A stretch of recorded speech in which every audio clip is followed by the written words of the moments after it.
No mês passado, nós mostramos aqui no Balanço Geral Curitiba que um estudo de um professor e ex-engenheiro da NASA revelava um alerta à população. Segundo a pesquisa, entre junho e setembro deste ano poderiam acontecer muitos problemas climáticos. Esses problemas seriam resultado de uma combinação de tempestades solares e do fenômeno chamado El Niño. Segundo ele, por conta desses eventos meteorológicos, haveriam enchentes, tsunamis, terremotos. A gente sabe que esse tipo de evento é comum em países como Chile e Estados Unidos. Nós costumamos ver nos noticiários, inclusive lá nos Estados Unidos nesse momento, as tragédias que acontecem nesses locais. Parece-me que 38 pessoas morreram devido à chuvarada lá. Acontece que a pesquisa do ex-agente diz que esses episódios podem acontecer também aqui no Brasil. Muita gente ficou descrente, mas depois que a reportagem foi ao ar, alguns fenômenos diferentes começaram a ser registrados. No nosso litoral, por exemplo, muita gente se assustou com o recuo do mar. Em muitas praias era possível ver apenas areia, nada de água. Isso foi resultado dessa combinação perigosa que o pesquisador identificou. Mas será que é preciso se preocupar? Novos fenômenos, desta vez mais graves, podem acontecer? Será que esses eventos climáticos podem acontecer aqui no Brasil? Vamos ver na reportagem da Thaís Santana. O alerta foi feito com exclusividade à nossa equipe por esse ex-engenheiro da NASA, especialista em mudanças climáticas. Em abril deste ano, Juan explicou que o efeito estufa provocado por tempestades solares causaria o aquecimento da Terra e dos oceanos e poderia causar catástrofes em várias partes do mundo, inclusive no Brasil. 4 meses depois, e muitas dessas previsões se concretizaram. O que temos visto, as tempestades de radiação solar com o aquecimento da Terra que provocaram muitas chuvas, teremos ainda vários furacões. Já temos vários huracanes. O terremoto no Chile, previsto por Juan, sacudiu a capital daquele país no começo de agosto e registrou ainda outros abalos. Na última semana, tremores foram sentidos na África, México e Argentina. O Caribe sofreu inundações. Um tufão atingiu a Ásia com ventos que passaram de 250 quilômetros por hora. O mais recente fenômeno foi a tempestade tropical no Texas, Estados Unidos, que deixou ao menos 10 mortos, dezenas de feridos e centenas de desabrigados. Para o ex-engenheiro da NASA, esses fenômenos naturais ocorridos em várias partes do mundo representam apenas uma parte do que ainda está por vir.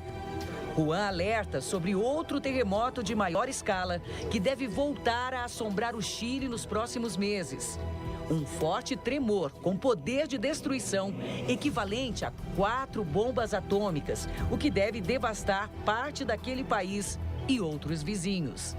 Ainda um grande terremoto que se espera. Já houve outros tremores de escala 6, mas de 8 ainda não tivemos.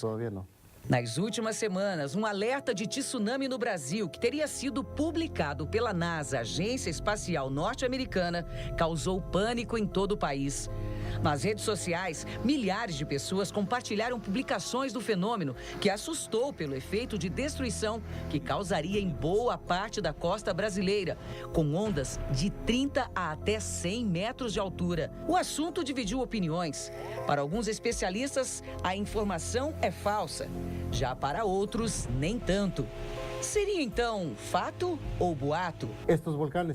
O aquecimento que teremos é que muitos vulcões estão entrando em erupção. E se esse vulcão entrar em erupção, pode sim causar tsunamis, por causa de uma vibração de 5 a 8 metros de altura. E poderia atingir toda a parte norte do Brasil. E criar um tsunami muito forte para o Brasil. Os próximos meses prometem eventos extremos em lugares até então inimagináveis, como o Brasil, por exemplo. Juan chama a atenção ainda para um outro fenômeno, a tempestade solar. 4 ou 5 vai ser. Sim, porque as tempestades e a radiação acabam queimando a pessoa e ela não sente. Então uma pessoa pode se desidratar 4 ou 5 vezes mais rápido e sofrer com a desidratação mais grave. E pode até morrer. Pode morrer, sim. E o que dizer do recuo do mar no litoral paranaense, que entrou 2 metros mar adentro? Segundo especialistas, a explicação se tratou de uma pressão atmosférica que causou ventos fortes a ponto de empurrar o mar. Mas não é essa explicação dada pelo ex-engenheiro da NASA. Segundo ele, o que ocorreu mesmo foi um terremoto entre a África e o Brasil. Com isso, essa trepidação da Terra, esse tremor, mexeu com todo o oceano, empurrou a água que ficava aqui, ó, na costa brasileira, toda para o Caribe. E por isso, aqui recuou e houve inundações consideráveis na região do Caribe. Um fenômeno que talvez não foi explicado tão ao fundo para não causar pânico na população.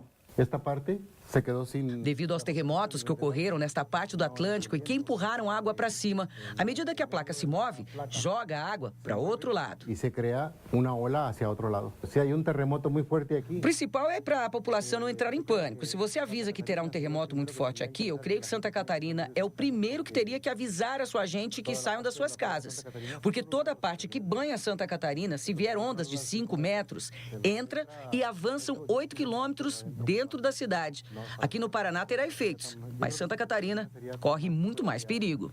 Tem mais peligro. E não é de hoje. Desde abril deste ano, o ex-engenheiro da NASA vem chamando a atenção de autoridades do mundo todo para reunir esforços na tentativa de amenizar os efeitos desses fenômenos adversos e cada vez mais intensos. Segundo Juan, países como Chile e Estados Unidos estão mais preparados para esse tipo de evento. Já não se pode dizer o mesmo do Brasil. Para os mais descrentes, Juan deixa claro que todas as previsões são baseadas em estudos aprofundados, experiências trocadas com cientistas do mundo todo e informações atualizadas que recebe diariamente da NASA, onde atuou por muitos anos como engenheiro da Agência Espacial Norte-Americana.